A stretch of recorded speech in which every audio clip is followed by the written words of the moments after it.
Hello everyone, this is Grace, Grace Gamer 666, and today we are playing The Litter.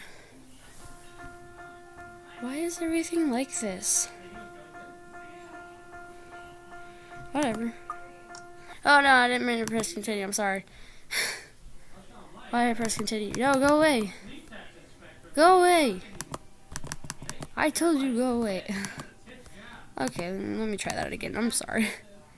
No, why is it still like this? Yep. Okay, there we go. I meant to press new game, I'm sorry. Why is it my computer's freaking out. I'm sorry.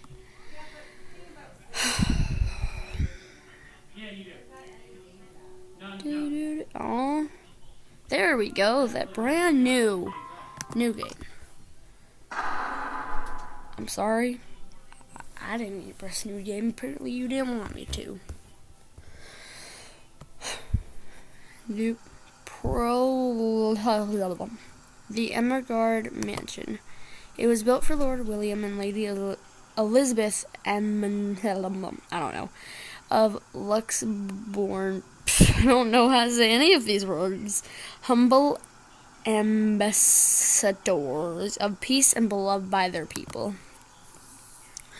Both were well known for their compassion and generosity, never failing to extend a helping hand to anyone in need. Under their influence and wealth, what was once a small, sleepy village grew to a prosperous and bustling town. However, the seasons of joy eventually ended, and the good nobles perished at the hands of a great plague. Their riches and legacy were henceforth passed on to their only child, Lady Charlotte Ermengarde. This has voice acting, so you're going to hear better and see better.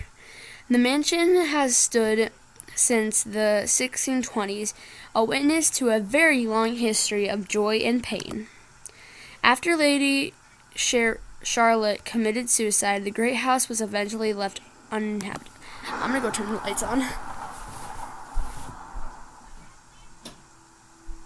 can't play horror games in the dark. It's not good. And that is when it began. Surrounding villagers spoke of seeing and hearing unearthly things, of cries and howls that filled the nights, with hearsay of a mysterious woman roaming the hallowed halls aimlessly. People who dared enter its walls were simply never heard from again. Even after 400 years, these stories remain, much like the house itself. Whispers about the once great house, its legend and its curse still fall upon the villagers' ears. In spite of this, the current owners are convinced that these stories are nothing more than a hoax, with little regard for the truth. They said Briar Reality Corporation placed the property back on sale. Like Pandora's box, the secrets that lie inside await to be discovered by brave souls. No matter what happens, take care not to be consumed by the curse. Good luck. Good luck to you too, Isabella. Hola, bros. Hello? Isabella? Are you there? Where are you? A familiar, jittery voice comes from the other end. Oh, hey, Rose. I'm at St. Goretti High. What's the matter? What do you mean, what's the matter? Is the mansion silly? I'm here and you're late. Pause it really quick. Okay. Wait. Okay, I'm back. I think you guys heard that. If not, it's the mansion, so I'm here and you're late. Okay. Jeez, we're on shift together. You promised. Oh my God, please don't tell me you forgot. You were planning on leaving me to check this place out on my own, weren't you? You chickened out. Calm down. You know I take my promises seriously. I'd like to believe that. So hurry up and get here. This place is huge. A bit too quiet since no one's lived here since, like, forever, but beautiful nonetheless. Why are you so surprised? This isn't the first time you've been there. I know. I just wish I could live in a place like this. It really takes my breath away. Mine too. Yeah, well, I wouldn't be so sure about that. Not after the rumors that say it's haunted. Jeez, never mind those rumors. Ghosts aren't real after all. How do you know? And even if they are, which they are not, they can't do anything. They're nothing but spirits. Okay, Rose. You don't know that. They might be listening or watching right now, and they might not be happy with you enough to curse you. No offense, sweetie, but that's a bit of a stretch. Yeah. Believe it or not, it's better to be careful. Okay. Right. You know, not every property we sell will end up with a dead body stuffed in a sofa. And I think that mansion is where we'll likely find another one. I can feel it. That was one time, Isabella. Listen up. Wait, just get here ASAP, please. That sounded like Being here a on my slap. own. I don't know. Fine. Let me just finish up here. I'll be right there soon. Okay, see you. Bye. I'm so close. Okay. She hangs up before I can respond. Rose, still charming as ever. Who was that? I look up from my phone to see Becca, giving me a questioning look. Oh, that? It's just Rose. Rose? The one you said who trained you for your job back when you started? You're working together again? Just for this property. We've been scoping out that big mansion down Ansem Village after the renovations. Today's sort of its grand opening to the public. The RC wants to give it one last check before we let potential buyers tour it this afternoon. I wish it would tell me how many moments I left. Oh, wait, Well. mansion? That big spooky one you've been telling everyone about?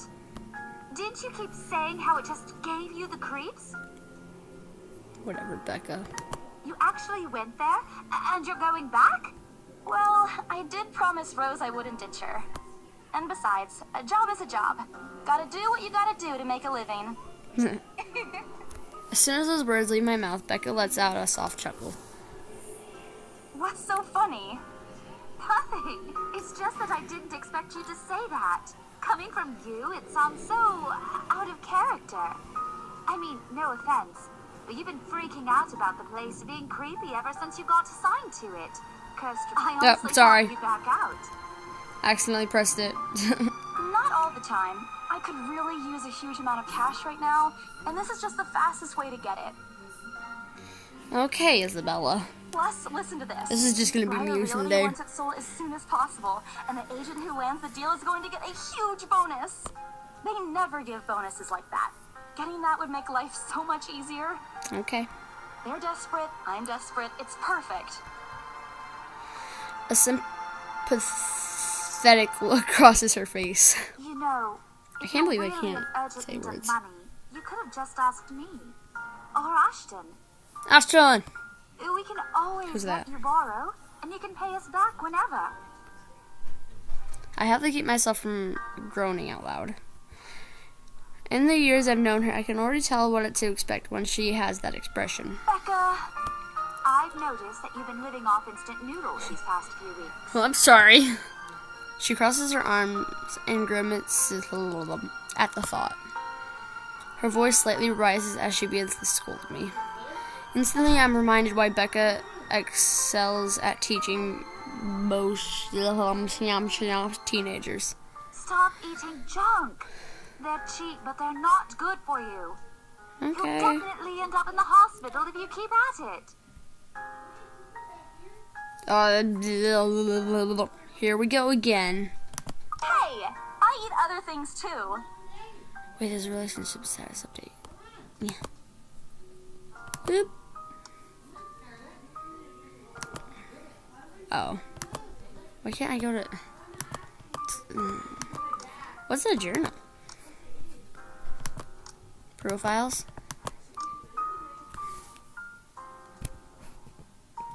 Oh. I read that. I only got to this part, I'm sorry.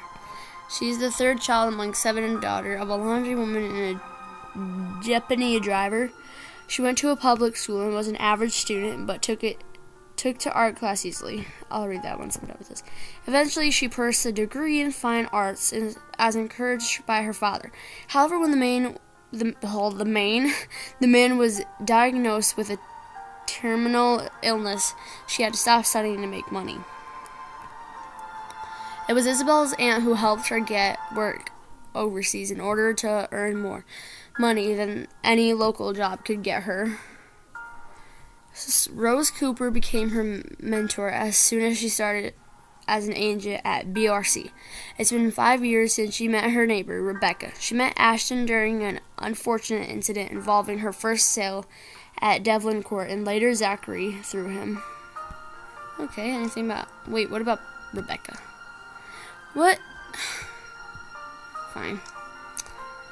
Birthday, May 28, Jiminy, 26 years old. Height, 5'2", that's me.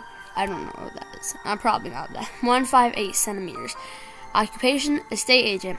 Nationality, Filipino. Religion, Roman Catholic. Education, fine arts,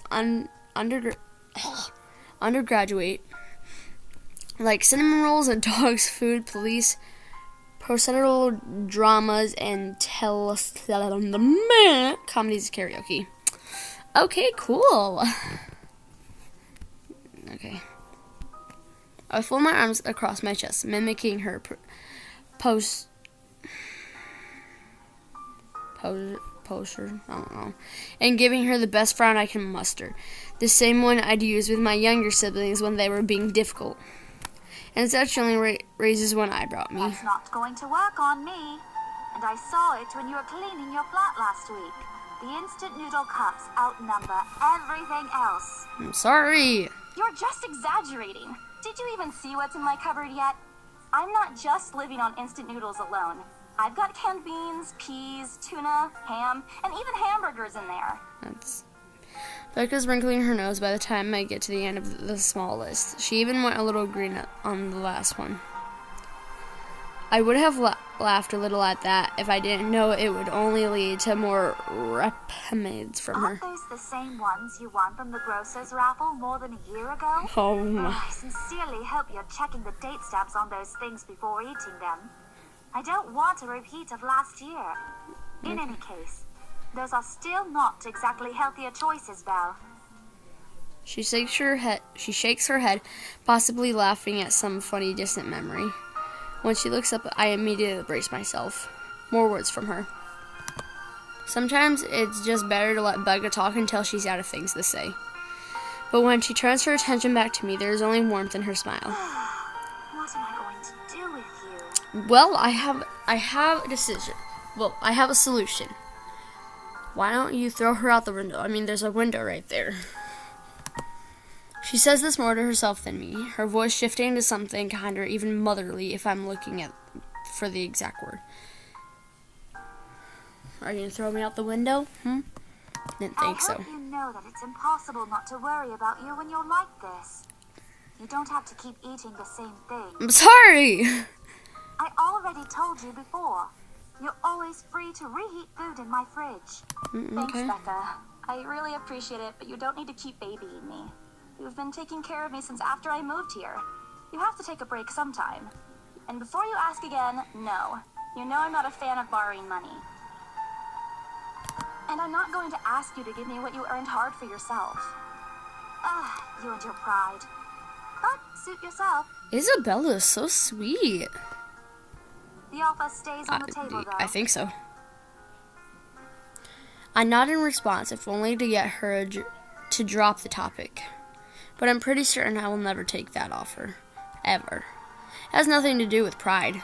I've simply seen plenty of times how friendships can take a turn for the worse, just because of a few unpaid dips. I don't want something like that to happen between me and Becca. We may argue about a lot of small, petty things, but she already feels like Rose is me. By the way, I don't know if that's a swear word or not, so if my parents watch this, I'm sorry. I'm very stupid, by the way.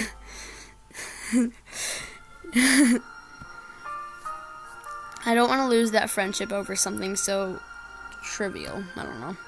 Becca's movements when she takes a quick glance at something behind me snaps me out of my thoughts. Well, enough chit-chat.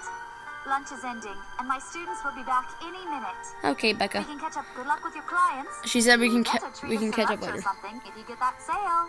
Okay. With a small smile, she returns to her desk and begins shifting through the pages of a rather thick history book. She's probably working on the next week's lesson, or trying at least. Her eyes are distant, and she doesn't seem too attentive to whatever is on the page. As if she heard my thoughts, Becca starts coughing heavily. Her hand hastily goes to her mouth to stifle the sounds. This is precisely why I followed her here. For someone who makes a habit out of worrying about other people, Becca sure forgets how to take care of herself. Hey, you sure you can manage on your own? I mean, you're still a bit feverish. Hush, dear. Don't you worry about me.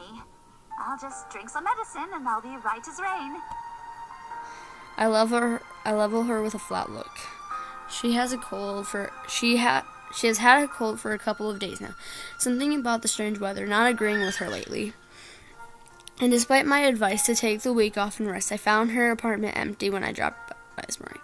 She even left the medicine her doctor prescribed. Look who's being stubborn now.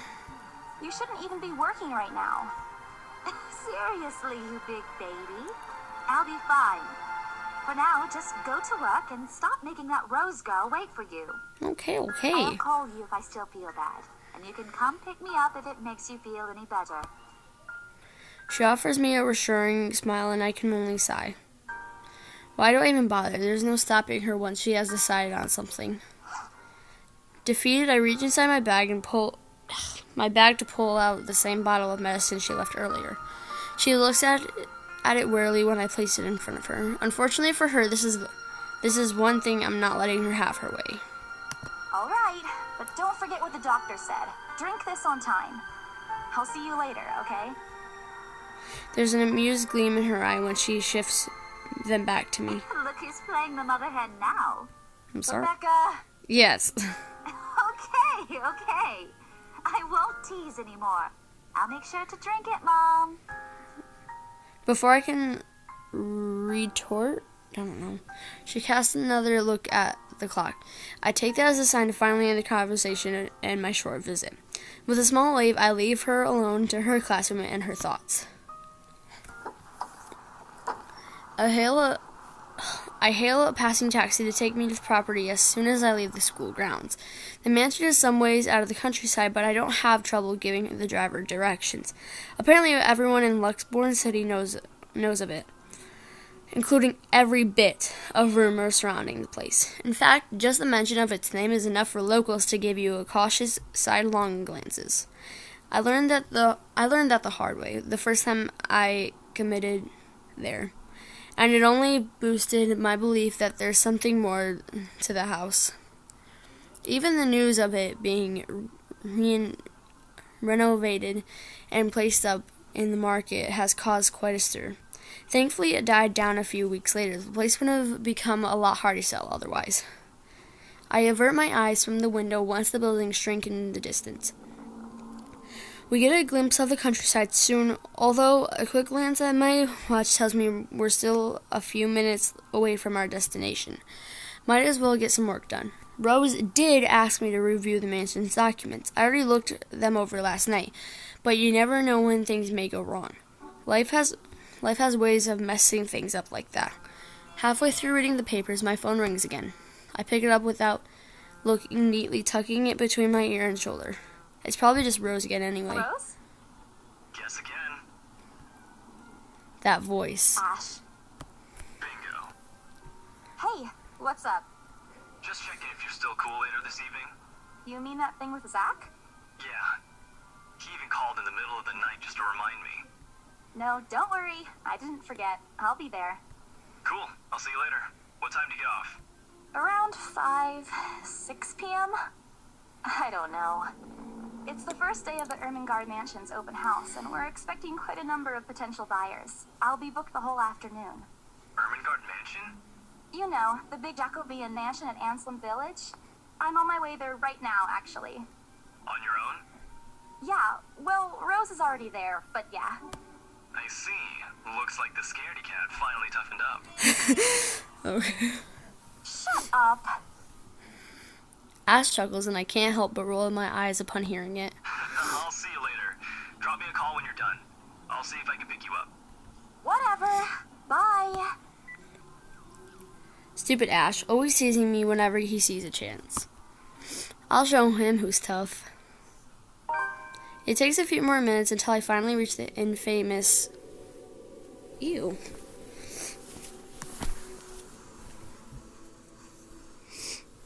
Ugh.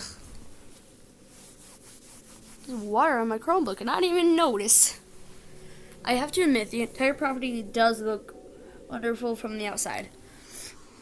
Probably a little sweat that's on my fingers. Yet despite all of this, it does nothing to hide that something is just wrong. The surrounding area is unusually silent, and only the rustling of the leaves can be heard as the occasional breeze passes. While Anselm Village is just a few miles away, everybody keeps their distance on purpose. Perhaps out of fear of the horror of falling under the mansion's curse. Somehow it makes me feel sad. The lack of immediate human presence just makes this place all the more eerie than it has any right to be. If it's uncanny in broad daylight, I can't imagine how this place looks at night. Are you planning to go inside that place, Missy? Yeah, I am. That voice nearly makes me jump out of my skin. Without completely taking my eyes away from the house, I give the driver a confused nod. A beat passes while I wait for him to say more, but his only answer is a non-committal hum. Beingly, it occurs to me that he must have been waiting for my payment. I mentally slap myself for spacing out and promptly handed the fare with an apology look. I don't know.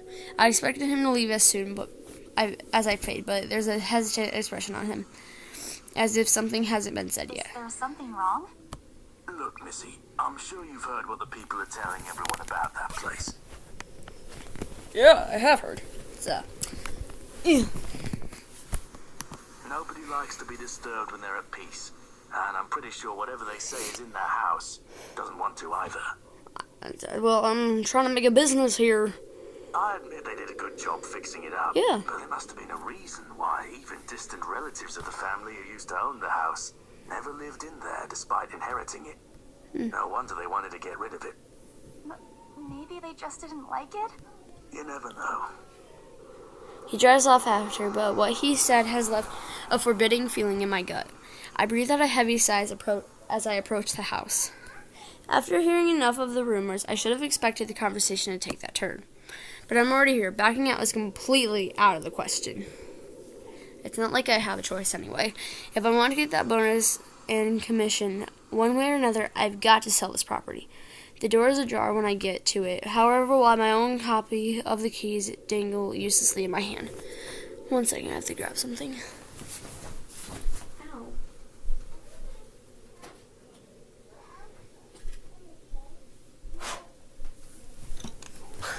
Okay, my voice has probably changed a little bit because I put my retainer in.